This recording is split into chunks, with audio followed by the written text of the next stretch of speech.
The silence came first. That was what Daniel Harrington would remember most about that morning. Not the rain, not the crowds gathering outside Buckingham Palace, but the silence that fell over Windsor Castle at exactly 6:32 a.m. on September 8, 2022.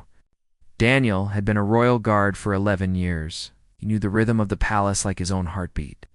The footsteps of staff moving through corridors, the distant hum of kitchen machinery, soft chime of clocks marking each hour. But that morning, everything stopped. He stood at his post outside the state apartments, his red tunic pressed to perfection, his bearskin hat positioned exactly as regulations demanded. His face was stone. That was the job. No matter what happened around him, a royal guard never moved, never blinked, never showed emotion. But inside, Daniel's heart was racing. 2 hours earlier, a message had been passed through the ranks. Brief, controlled. The Queen's health had deteriorated overnight. The family was being summoned. Staff were told to prepare. Prepare for what they didn't say. They didn't need to. Daniel had seen Her Majesty just 3 days before. She had been standing in the audience room, greeting the new Prime Minister with that familiar smile. Frail, yes. Leaning on her walking stick more than usual. But her eyes had been bright, alert, alive. Now, as morning light struggled through heavy clouds, Daniel could feel something shifting in the air itself. The other guards felt it too. He could see it in the rigid set of their shoulders. The way they gripped their rifles just a fraction tighter than normal. A car pulled up to the entrance. Then another. And another. The royal family was arriving. If you're watching this, hit that subscribe button now. You won't want to miss what happens next. Daniel kept his eyes forward, but he saw them in his peripheral vision. Prince William, Prince Andrew, Prince Edward. Their faces were masks of controlled concern, but their movements were urgent, purposeful. Time seemed to stretch. Minutes felt like hours. Daniel's legs began to ache from standing so perfectly still, but he didn't shift his weight. Not even slightly. This was his duty. This was his oath. At 12:15 p.m., a staff member emerged from the castle's main entrance. She was older, someone Daniel had seen 100 times, but never spoken to. Her eyes were red. She walked past him without a word, but Daniel saw her hand shake as she clutched a handkerchief. His stomach dropped. The afternoon dragged on. More family members arrived. The press began gathering at the gates, their cameras pointed at every window, every door, searching for any sign of what was happening inside. Daniel stood motionless. Sweat trickled down his spine beneath the heavy tunic. His throat was dry, his knees trembled, but his training held. A royal guard does not move. At 6:30 p.m., a senior officer approached the line of guards stationed around the perimeter. He moved slowly, speaking to each one in a low voice. When he reached Daniel, he stopped. "The Queen has passed," he said quietly. "Maintain your post. An official announcement will come soon." The officer moved on, but Daniel felt like the ground had fallen away beneath his feet. She was gone, the Queen. His Queen, the woman whose image he had sworn to protect, the monarch who had reigned for 70 years, the constant presence that had defined not just Britain, but the entire world for as long as most people could remember. And now she was gone. Daniel's vision blurred. He blinked hard, forcing the tears back. Not here, not now. He was a royal guard. He had a duty. But as the sun began to set behind Windsor Castle, painting the sky in shades of gold and gray, Daniel felt something he had never felt before in his 11 years of service. He felt like the entire world had stopped turning. The announcement came at 6:31 p.m. BBC interrupted their regular programming. The newsreader appeared on screen wearing black. Her voice was steady, but her hands trembled as she read from the official statement. "The Queen died peacefully at Balmoral this afternoon." 9 words. That was all it took to change everything. Daniel heard the news ripple through the crowd outside the gates. First came gasps, then crying. Within minutes, thousands of people began flowing toward the palace like a tide that couldn't be stopped. He remained at his post as darkness fell. Other guards were rotated out for breaks, but Daniel volunteered to stay. He couldn't leave. Not tonight. It felt wrong to walk away, as if leaving his post meant accepting that she was truly gone by midnight. The crowds had swelled to numbers Daniel had never seen before. Not during royal weddings. Not during jubilees. People stood shoulder to shoulder in the rain, holding candles that flickered in the wind. Some were crying openly. Others stood in stunned silence. A little girl, no more than 7 years old, pressed her face against the palace gates. Her mother held her close. "Will there be another queen?" The girl asked. "King."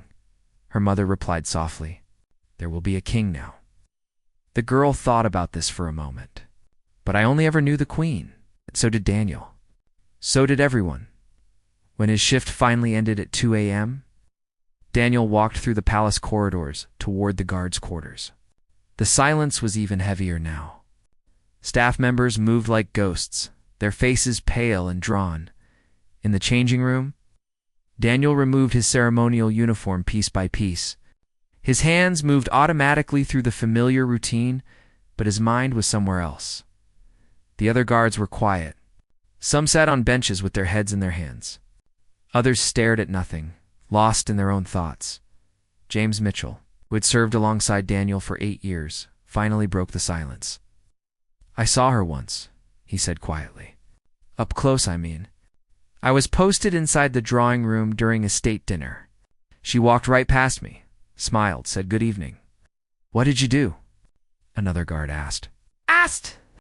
I wasn't supposed to respond, but she knew. She always knew we were there, even when we stood perfectly still. She used to thank us. Did you know that? Not often, but sometimes. Just a quiet word as she passed. Daniel nodded. He remembered those moments too. The queen had a way of seeing people that most didn't, she noticed. She cared. Another guard, Thomas Brighton, spoke up. He was older, in his 50s, with over 30 years of service. "My father was a royal guard," Thomas said. "He served her in the 1970s. He used to tell me stories about her dedication, how she never complained, never showed weakness. She was 25 years old when she became queen. Most people that age are still figuring out their lives. She was already leading a nation." 70 years, someone whispered. "She served for 70 years. The weight of that number settled over the room. 70 years of state visits and diplomatic meetings. 70 years of speeches and ceremonies. 70 years of stability while the world changed around her. Prime ministers came and went. Wars were fought and ended. Technology transformed everything. But the queen remained constant. And now that constant was gone. Daniel lay in his bunk that night, staring at the ceiling. Sleep wouldn't come. Outside, he could hear the murmur of the crowds that refused to leave, even at 3 a.m. People were still arriving at the palace gates. He thought about his first day as a royal guard. How nervous he had been. How terrified of making a mistake. The senior guards had told him the same thing they told every recruit. You're not just guarding a building. You're protecting a symbol. You're standing watch over history itself. At the time, Daniel hadn't fully understood. But now, lying in the darkness, with tears finally sliding down his cheeks, he understood completely. The queen wasn't just a person. She was a bridge to the past. She was continuity in a world that never stopped changing. She was the grandmother that millions of people had never met, but somehow loved anyway. And tomorrow, Daniel would have to put on his uniform again. Stand at his post again. Keep his face expressionless while the world grieved around him. But tonight, alone in his bunk, he allowed himself to feel the full weight of the loss. He wasn't just a royal guard anymore. He was a guard with no queen to protect. Morning came too quickly. Daniel dressed in darkness, his movements automatic. Boots polished until they reflected light. Tunic buttoned with precision. Every detail perfect, just as it had been every day for 11 years. But today felt different. The uniform felt heavier somehow. By 6 a.m., he was back at his post outside Buckingham Palace. The morning shift had drawn the largest assignment of guards in recent memory. Every entrance, every gate, every corner where crowds might gather, the people were already there. Thousands upon thousands of them. They had been arriving all night, and they kept coming. By dawn, the flowers started appearing. First, just a few bouquets laid carefully against the palace gates. Then dozens. Then hundreds. By the time the sun rose fully above London, the flowers stretched as far as Daniel could see. Roses and lilies and carnations forming a carpet of color against the black iron gates. People brought more than flowers. They brought photographs of the Queen, handwritten letters, children's drawings, teddy bears wearing tiny crowns. One elderly man placed a faded newspaper from 1953. The Queen's coronation, carefully preserved for 69 years. Daniel watched it all from behind his rigid stance.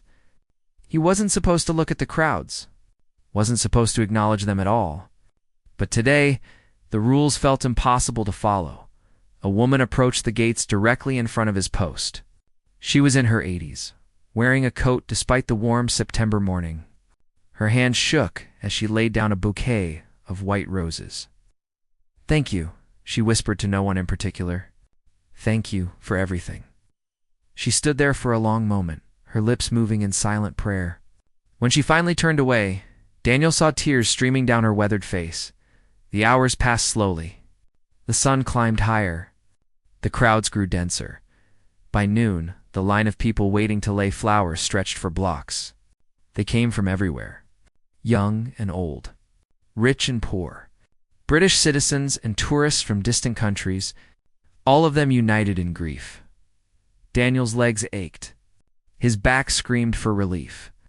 But he didn't move, couldn't move. This was his duty. Today, more than ever, the guards needed to stand as symbols of stability. The Queen was gone, but the crown remained. The monarchy continued, and the guards stood watch. At 2 p.m., something unexpected happened. A young boy, 9 years old, broke away from his mother and approached Daniel's post. He stopped just a few feet away, looking up at the tall guard in the red tunic and bearskin hat. "Are you sad?" the boy asked. Daniel stared straight ahead. He wasn't supposed to respond. Never respond. That was the rule. The boy waited for an answer that didn't come. Finally, he reached into his pocket and pulled out a small toy soldier. It was red, painted to look like a royal guard. The kind children collected from tourist shops. The boy placed it carefully on the ground near Daniel's feet. "I thought you might want a friend," the boy said softly. His mother quickly retrieved him, apologizing to Daniel even though he showed no reaction. They disappeared back into the crowd. But Daniel felt something crack inside his chest. The boy's simple gesture of kindness, his innocent understanding that even guards might feel sadness, hit harder than anything else that day. The toy soldier remained at his feet. Other guards would have kicked it aside discreetly, maintained the pristine appearance of their post. But Daniel left it there. As the afternoon wore on, the emotional weight of the crowd began to press in from all sides. Daniel could hear fragments of conversations, people sharing their memories of the Queen, where they were during her coronation, when they first saw her in person, how she had been the only monarch they had ever known. An elderly veteran in a worn military uniform stood at the gates, saluting. He held that salute for a full minute, tears rolling down his cheeks. Several other veterans joined him. Soon, there was a line of old soldiers standing at attention, paying their final respects to their commander-in-chief. Daniel wanted to salute them back, wanted to acknowledge their service and their grief, but he remained frozen in place. That was the burden of being a royal guard. You witnessed everything, felt everything, but showed nothing. As evening approached, a shift supervisor made rounds to check on the guards. When he reached Daniel, he paused. "You've been here since dawn," he said quietly. "Go take a break. Get some water." Daniel shook his head slightly. A tiny movement, barely perceptible. "I'm good, sir."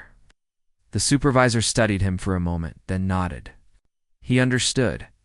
Today wasn't about regulations or shift schedules. Today was about bearing witness to history, about standing guard as the nation mourned. The sun began to set, casting golden light across the sea of flowers. The crowds didn't thin. If anything, more people arrived as evening fell. They lit candles. sang hymns, stood in shared silence, and through it all, Daniel stood watch, his face a mask, his heart breaking. The days that followed blurred together. Daniel's world became a cycle of standing watch, brief attempts at sleep, and returning to his post. The crowds never stopped coming. By the third day, the flowers had spread across Green Park like a living memorial. Stretching acres in every direction, the palace staff worked around the clock. But even they were overwhelmed by the sheer volume of grief pouring through the gates. Someone estimated over 1 million flowers had been laid. 1 million individual acts of love for a woman most of these people had never met. On September 11th, Daniel was assigned to the cortege route. The Queen's coffin would travel from Balmoral to Edinburgh, then to London. Thousands of guards were mobilized to line the streets, to stand as sentinels while the nation said goodbye. The night before, Daniel sat in the guards' mess hall with James and Thomas. None of them had much appetite, but they pushed food around their plates, trying to maintain some normalcy. "You're saying the queue to view her coffin will be miles long," James said. "They're expecting people to wait 10, maybe 15 hours?" Thomas shook his head slowly. "I've served through jubilees, royal weddings, state funerals. I've never seen anything like this. The whole country has stopped." "The whole world," Daniel corrected. "I heard they're broadcasting everything. Billions of people watching." They sat in silence for a moment. "Are you scared?" James asked suddenly. "About the funeral?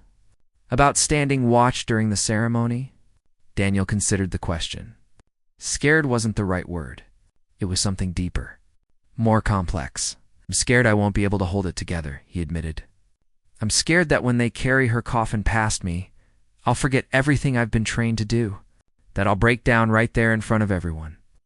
Thomas reached across the table and gripped Daniel's shoulder. "Then you break down," he said firmly. "And we'll all break down with you. Because sometimes being strong means letting yourself feel." Daniel knew that wasn't an option. Not for a royal guard. Not during a state funeral watched by the entire world. September 14th arrived. The Queen's coffin was transported to Westminster Hall, where she would lie in state. Daniel was part of the ceremonial guard assigned to stand watch over her coffin in shifts. He entered Westminster Hall and felt his breath catch. The coffin sat on a raised platform, draped in the royal standard. The imperial state crown rested on top, its jewels catching the soft light. 4 guards stood at each corner, heads bowed, utterly motionless. When Daniel's turn came to take his position, he climbed the steps and assumed his stance. The weight of the moment hit him like a physical force. This was real. This was happening. The Queen was truly gone. For 20 minutes, Daniel stood in perfect stillness, while thousands of people filed past. They came in a steady stream, each person taking a moment to pay respects. Some bowed. Some curtsied. Many wept openly. An elderly woman in a wheelchair was pushed slowly past.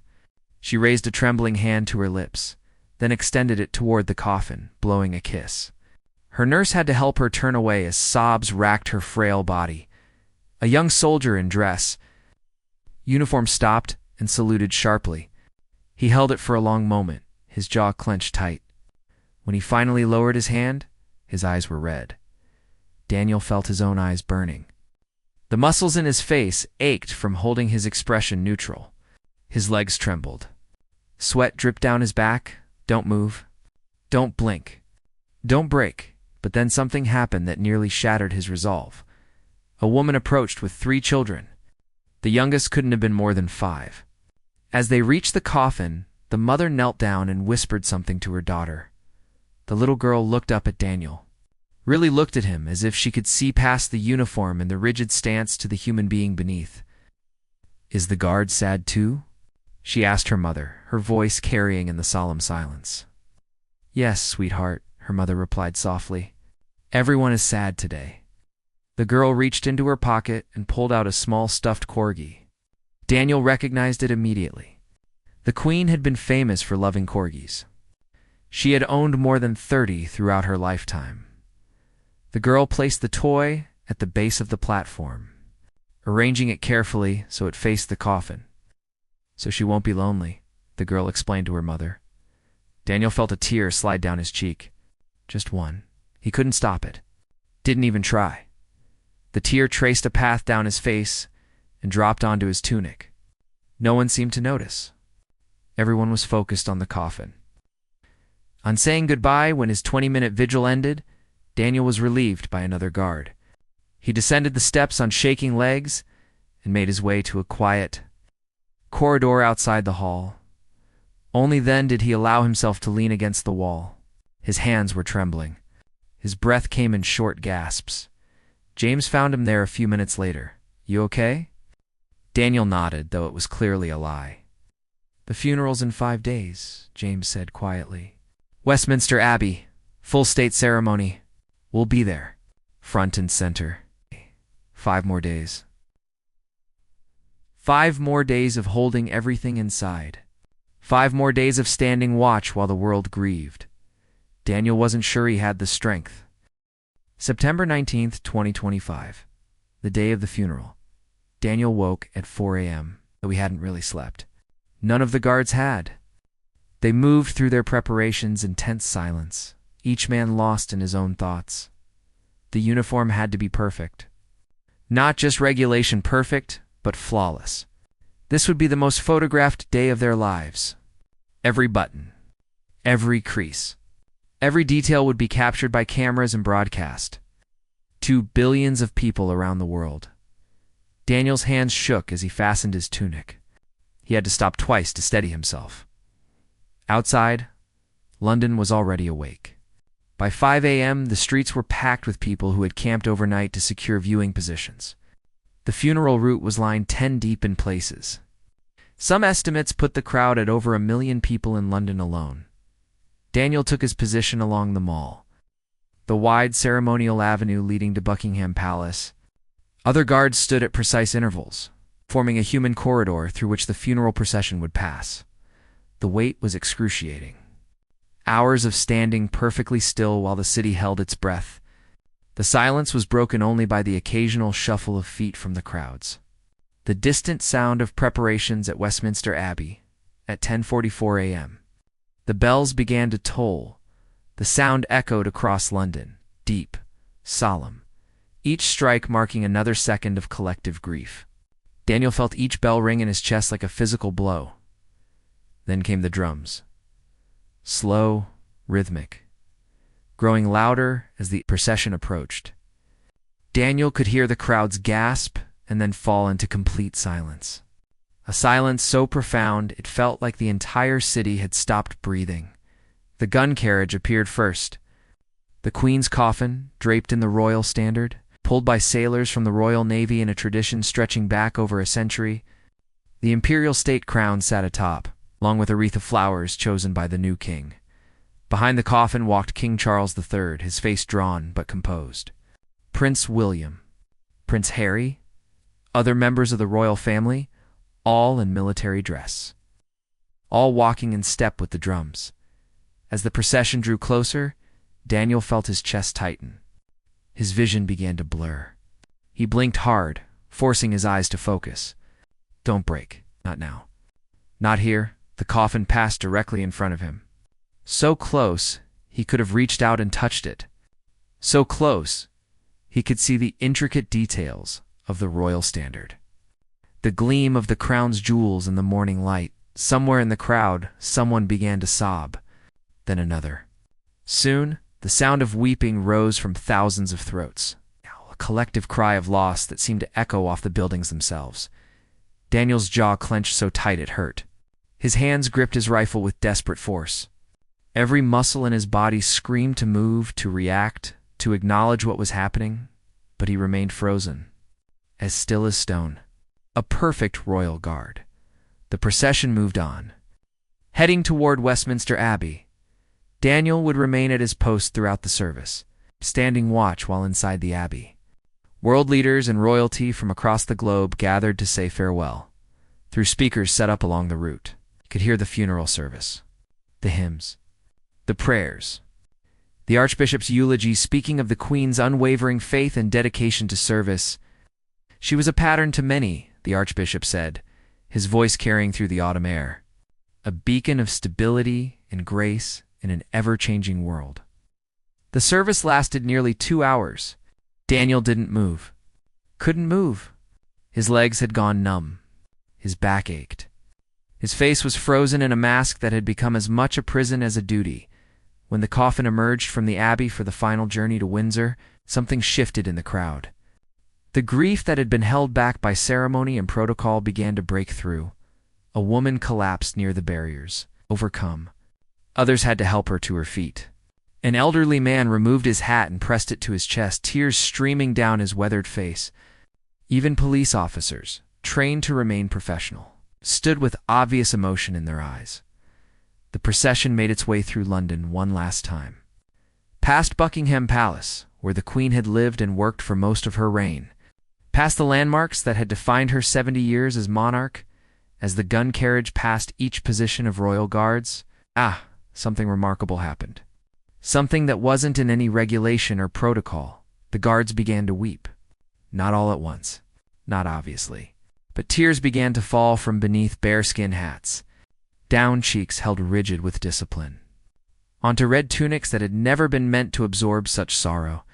They didn't break stance, didn't move, didn't acknowledge their tears, but the tears came anyway, silent witnesses to a grief too profound to be contained. Daniel felt his own tears fall. He had held them back for days. Through the vigils, through the lying in state, through hours of standing watch. But now, as the Queen passed by her palace for the final time, he couldn't hold back anymore. The tears came in a steady stream, visible to anyone who looked closely. Undeniable proof that beneath the uniform, beneath the rigid discipline, there was a human heart breaking. A photographer captured the moment. The image would later go viral around the world. A royal guard, standing perfectly still in full ceremonial dress. Tears streaming down his face as his queen's coffin passed. The caption would read, "They called them the Frozen Guards, but their hearts were never frozen at all." The procession continued to Windsor Castle for the private committal service. Only family would attend that final farewell. The public portion of the mourning was over. But for Daniel and the other guards, the day wasn't finished. They maintained their posts until evening, as crowds slowly dispersed and London began the painful process of returning to normal life. When Daniel was finally relieved at 8 p.m., he walked back to the barracks in a daze. 14 hours on his feet. 14 hours of holding himself together through the most emotionally devastating day of his life. In the changing room, found James and Thomas already there. They had removed their ceremonial uniforms and sat in silence, still processing everything that had happened. "Did you see the photos?" James asked quietly. "Of us? Of the guards crying?" Daniel nodded. He had glimpsed them on people's phones as he walked back. Images of stoic royal guards with tears on their cheeks. The pictures were everywhere, shared millions of times across social media. People around the world seeing what they had always suspected but never confirmed. That the guards were human, that they felt, that they grieved. "Good," Thomas said firmly. "Let them see. Let them know that we loved her too. That she wasn't just our duty. She was our queen, our constant. We're allowed to mourn her like everyone else." The three men sat together, no longer needing to hide their emotions. In that private space, away from cameras and crowds, they finally allowed themselves to fully feel the weight of their loss. "What happens now?" James asked. "We've spent our entire careers serving her, protecting her. Now what?" "We serve the king," Daniel replied. "We protect the crown. That's our duty. That's our oath." "But it won't be the same," Thomas said quietly. "It can't be." She was. She was everything. Daniel knew he was right. Nothing would ever be quite the same. The Queen had been a fixed point in their lives. In everyone's lives. A grandmother to the nation. Symbol of continuity in a world that never stopped changing. And now, she was gone. Over the following weeks, life slowly returned to its normal rhythm. The flowers were carefully collected and composted. The crowds thinned. The news moved on to other stories. But something had changed in the royal guards. Something subtle, but profound. Daniel noticed it in the way they stood at their posts now. still rigid, still professional. But there was a new understanding in their eyes when they looked at each other. A shared knowledge of grief survived, of duty maintained even when the heart was breaking. One morning, about a month after the funeral, Daniel was posted outside Buckingham Palace again. The tourists had returned.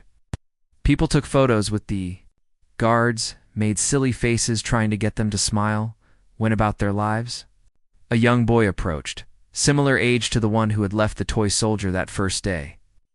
This boy carried a small British flag. "Were you here?" the boy asked.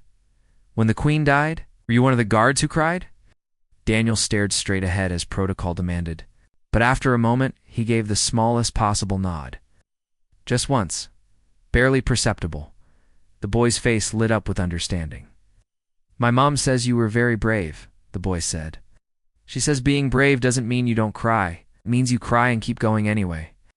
The boy placed the small flag against the gate, a miniature memorial, and ran back to his mother. Daniel felt a lump in his throat, but this time it wasn't entirely from sadness. The boy's mother was right. They had cried, they had grieved, but they had also stood their ground, maintained their posts, honored their queen through the hardest day of their lives. That evening, as Daniel removed his uniform, he thought about the photograph that had spread around the world. The image of him with tears on his face, standing watch as his queen passed by for the final time. He had been embarrassed when he first saw it, worried that he had failed in his duty, that showing emotion had made him weak. But now, folding his tunic carefully and placing it in his locker, he understood differently. The uniform didn't make him less human. It made his humanity more visible, more meaningful. Because choosing duty when your heart is breaking, that's not weakness. That's the truest form of strength. The Queen had understood that. She had spent 70 years putting duty before personal desire, serving even when it was hard, standing firm even when she must have wanted to rest. And in their own small way, her guards had done the same. Daniel left the barracks and stepped out into the London evening. The city moved around him, alive and bustling. People going about their lives, living, loving, continuing. That's what she would have wanted, he realized. Not endless mourning, not frozen grief, but life going on, the crown enduring, the nation moving forward. He had been a royal guard with no queen to protect, but now he understood that he was still protecting something vital. He was protecting her legacy, her memory, the values she had embodied for 7 decades. That was his duty now. It was all their duties. As Daniel walked through the London streets, he passed a newsstand displaying magazines with the Queen's face on the cover. Special memorial editions, tributes to her life and reign. The headline on one caught his eye, "The Guards Who Couldn't Help But Cry." He smiled slightly. A small, private smile that disappeared as quickly as it came. They hadn't been able to help it. The grief had been too big, the loss too profound. And maybe that was okay. Maybe showing emotion hadn't made them weaker. Maybe it had made them more human in the moment when humanity needed it most. The Queen was gone, but her legacy lived on in every person who had stood watch over her memory, in every guard who had cried while maintaining their post, in every citizen who had laid flowers and written letters and stood in line for hours just to say goodbye. She had been the heart of the people, and when she died, the people had shown that their hearts still beat with the same dedication to duty and service that she had embodied. Daniel returned to his small apartment. Tomorrow he would put on his uniform again, stand at his post again, serve his new king with the same dedication he had given his queen. But tonight, he allowed himself one final moment of grief. He pulled out a small photograph he kept in his wallet. The Queen, taken during one of her walkabouts years ago, smiling at someone outside the frame. "Thank you, Daniel," whispered to the photograph, "for everything, for showing us what duty looks like, for being constant when the world kept changing, for letting us serve something bigger than ourselves." He placed the photograph back in his wallet. Next to his Royal Guard identification, tomorrow would bring new responsibilities, new challenges, a new era. But tonight, Daniel simply sat in his quiet apartment, a guard with tears finally dried, and remembered the Queen who had been the heart of the people. and he knew, without any doubt, that she would have been proud of them all.